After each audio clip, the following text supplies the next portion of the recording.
ज्ञानदीप लावून तिथं फक्त संस्कार दीप म्हटलं ते साहित्य संमेलनाचा हेतू सफल होतो.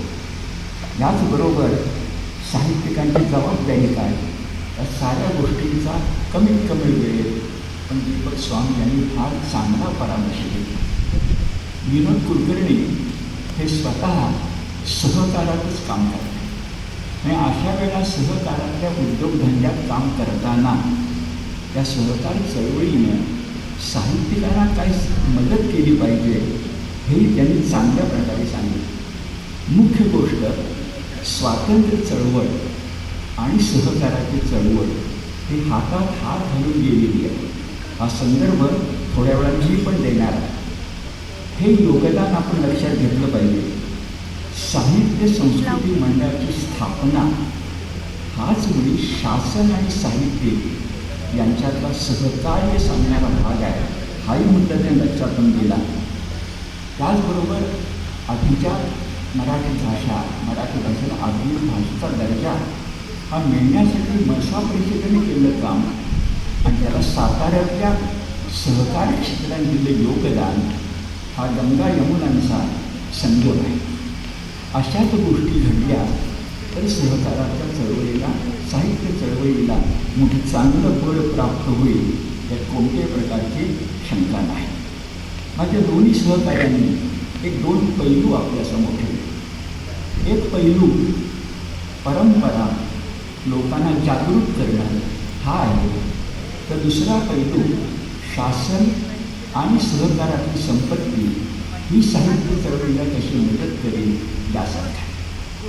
आता अध्यक्ष म्हणून तो कोणता पैलू तुमच्यासमोर ठेवतो तर जरा आपण विचार करत जाऊया.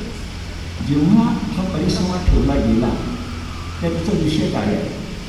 विषय आहे तो म्हणजे साहित्य चळवळीतलं सहकाराचं योगदान. म्हणजे चळवळ शब्द वापरला आहे, लोक चळवळ शब्द वापरला आहे. कुठल्याही चळवळीला दोन गोष्टी लागतात.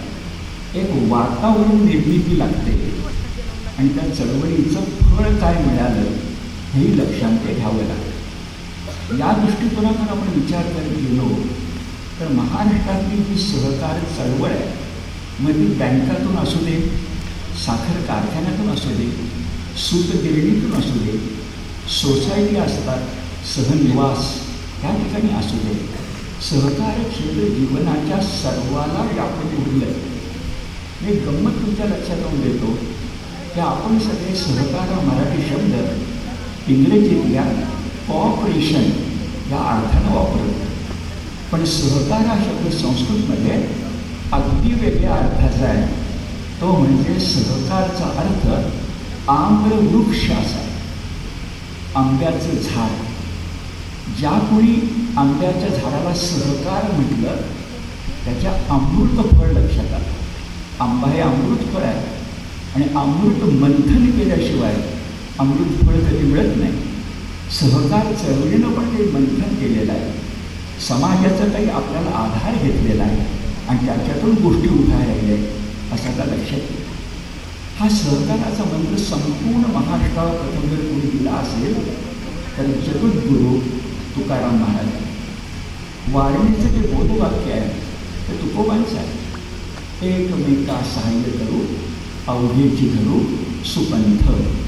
हे एकमेकाला सहकार्य कसं असावं तर तुकारामांनीच अभंगात म्हटलं आहे, तुका म्हणे एका देहाचे अवयव सुख दुःख जीव भोग पावे.